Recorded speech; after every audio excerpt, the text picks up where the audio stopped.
80 years, 57 of them spent proving I was nothing like my father. And here I am holding a letter from my son that reads like a confession I could have written decades ago.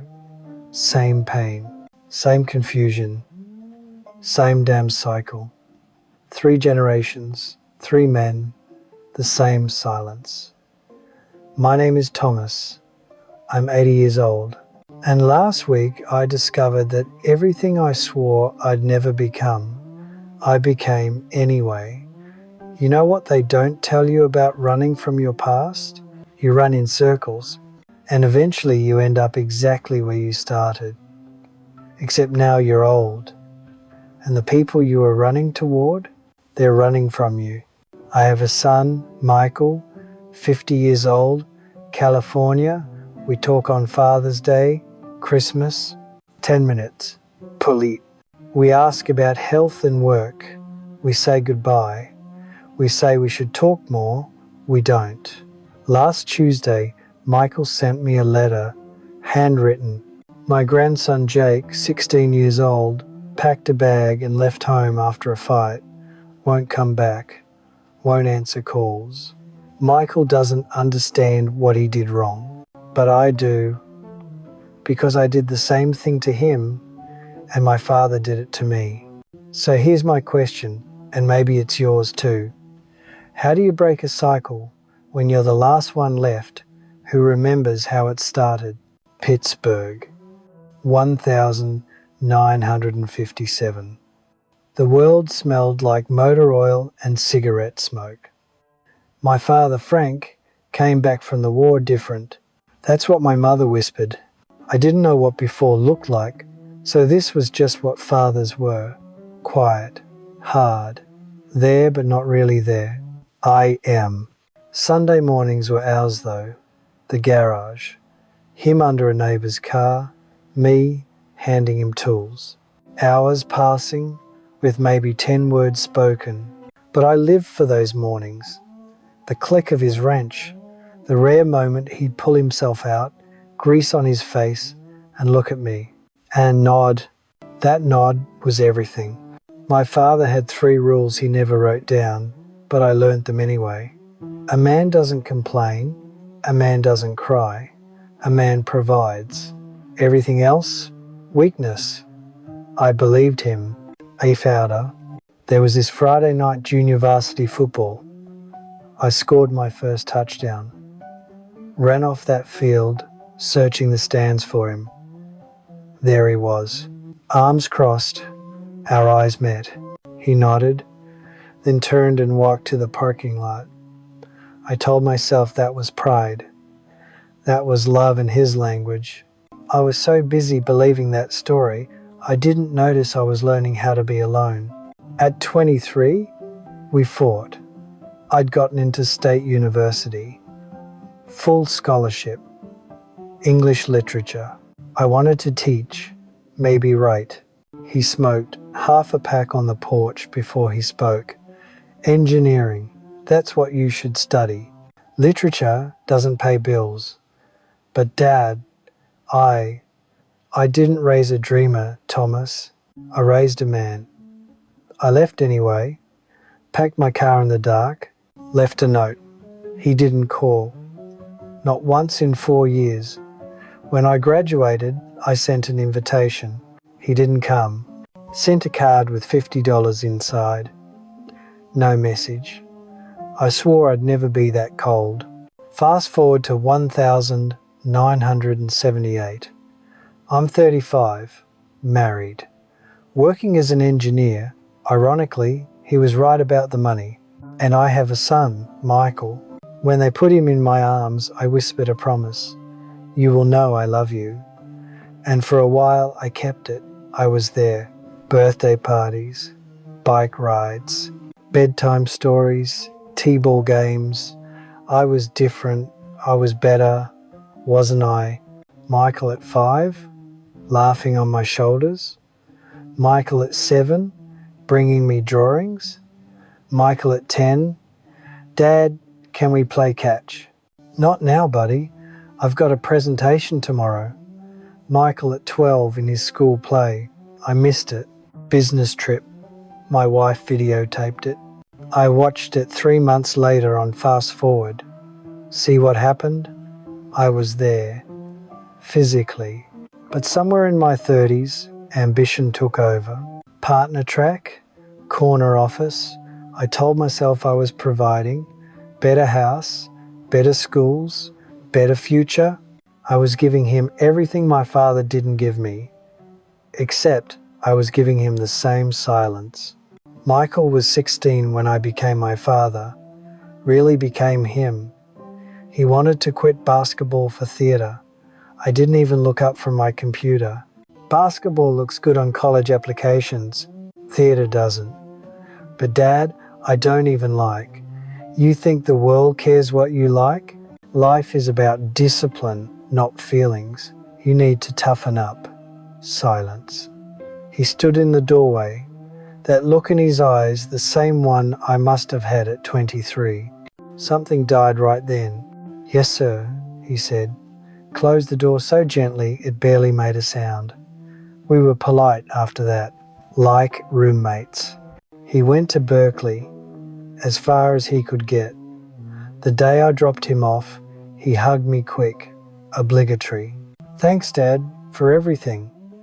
He turned toward his dorm, and I saw it in his shoulders, that same relief I felt leaving my father's house. Freedom. He's 50 now, calls on holidays, perfectly pleasant, perfectly empty, and for 34 years I told myself this was just how men are. Strong, independent, fine. We were never fine. Last Tuesday, the mail came at 10:47. A handwritten envelope, Michael's handwriting. My hand shook opening it. Dad, Jake left last week. We fought about his grades A, B in calculus. I told him it wasn't good enough, that he wasn't applying himself. He said I didn't understand him, that I never listened, that I only cared about performance. I told him he was being dramatic, soft, that the real world doesn't care about feelings. He looked at me and said, "You sound just like Grandpa." Then he left. He's staying with a friend. Answers texts with one word, won't come home. I don't understand what I did wrong, Dad. I gave him everything. Discipline, structure, opportunities. I was there. I cared. I raised him the way you raised me. I thought, that's what fathers do. I read that sentence once, then again. I raised him the way you raised me, Dad. The letter slipped from my fingers. Michael at 7, Michael at 12, you need to toughen up.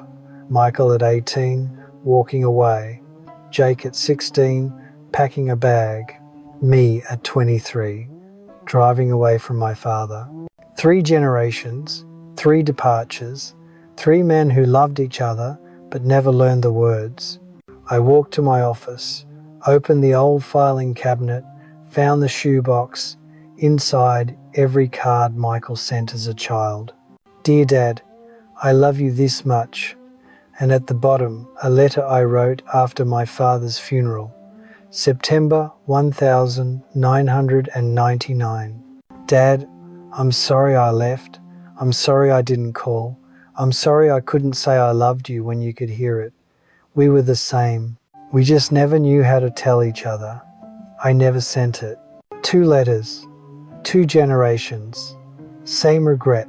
This is what we pass down. Not strength, not wisdom, silence, fear, dressed up as masculinity. Love translated so poorly, it comes out as distance. 3 generations. Unless someone breaks it. I looked at my phone. Michael's number. When did I last call just to call? I couldn't remember. 80 years old, 57 years running, and I finally stopped. The house is quiet, always quiet. Michael's old bedroom upstairs unchanged. Trophies, posters, framed acceptance letters. I was proud. Never said it out loud. I stand in the doorway sometimes, trying to remember him at 12, at 15. But the memories are photographs, not moments. I remember Report cards? Game stats? Awards? I don't remember the last time he told me he was scared, or excited, or hurt. He stopped telling me, and I don't remember when. Dad, Frank, did you ever want to hug me? Those Sunday mornings when I handed you the right wrench, did you want to pull me close? Say good job? When I scored that touchdown and you walked away, were you proud? Or did you just not know how to stay? Did you die wondering if I loved you? Because I did. I do. I just never learned to say it. And you never taught me. Maybe your nod was the language. Maybe the garage was the hug. Maybe we were both just terrified. Terrified that softness meant weakness. So we said nothing and called it strength. Michael, when did I stop being the father who pushed your bike and become the father who pushed you away? You were 10. Came to my office with a model aeroplane. Dad, look, I finished it. I glanced up. That's great, buddy. Close the door on your way out. I've got a call. You stood there, waiting. I went back to my computer. You closed the door. How many times did you come to me with your airplanes, your stories, yourself, and I sent you away? I keep thinking about your last year home. We passed in the hallway, morning. That was our relationship. When you left for Berkeley, I felt relieved. I'm so ashamed of that. I thought I was different from my father. I showed up. I provided better. But I gave you the same silence, just in a bigger house. I chose being right over being close. And the cost? You're 50 checking your watch through our Father's Day calls. I'm 80, eating cereal alone. The silence I thought was strength is just loneliness with better furniture. 3 generations of men who loved desperately and showed it so poorly it looked like indifference. Let me talk to you now. If you're a father, mother, son, daughter, anyone who loves someone but hasn't learned how to say it, this is for you. Here's what I need you to do. Not tomorrow. Today. First. When this ends, pick up your phone. Call them. Don't text. Call. Say 3 words. I love you. Full sentence. Not love you. I love you. Then I miss you. Then I'm proud of you. Not your accomplishments. You. I'm proud you exist. Say it all. Let the silence happen. They might not know what to say. You're teaching them a new language. Second, this week, write a letter, handwritten, about a specific moment you're proud of. Not achievements, who they are. Then apologize for something specific. I'm sorry I missed your play. I chose work. I was wrong. I'm sorry I said you were too sensitive. You weren't. I was too scared. Write it. Send it. Third, stop waiting. Stop waiting for them to reach out first. That's pride. Stop waiting for the perfect moment. There isn't one. Stop waiting until you're dying. You might not get that chance. Do it now. Because strength isn't silence. Strength is saying, I was wrong. Strength is breaking the cycle, even when you're the last one who can. Tomorrow, I'm flying to California, uninvited. I'm bringing 2 letters. One for Michael, one for Jake. I'm going to tell them the truth, that I was wrong, that I'm sorry, that I love them, and I'm going to cry. At 80, in front of my son and grandson, I'm going to cry, because my father was wrong. Men do cry, men do feel, and when we do it together, we finally become whole. I called Michael yesterday. Dad? He sounded surprised. Michael, I read your letter. I'm coming to see you tomorrow. Long silence. Then, okay, Dad, I'll pick you up. You don't have to. I want to. When was the last time he said that? Jake is 16. Michael is 50. I'm 80. We still have time. We still have breath. The cycle ends when someone decides. Let it be you. Let it be now. Call them, write them, show up, break your own heart if you have to. It's the only way to heal it. The opposite of a hard man isn't a weak man. It's a whole man. Strong and soft, demanding and graceful. That's who I'm trying to become. At 80, better late than never. The phone's right there. Pick it up. Choose warm. Choose now. Choose whole. The cycle ends when you say it ends. Say it.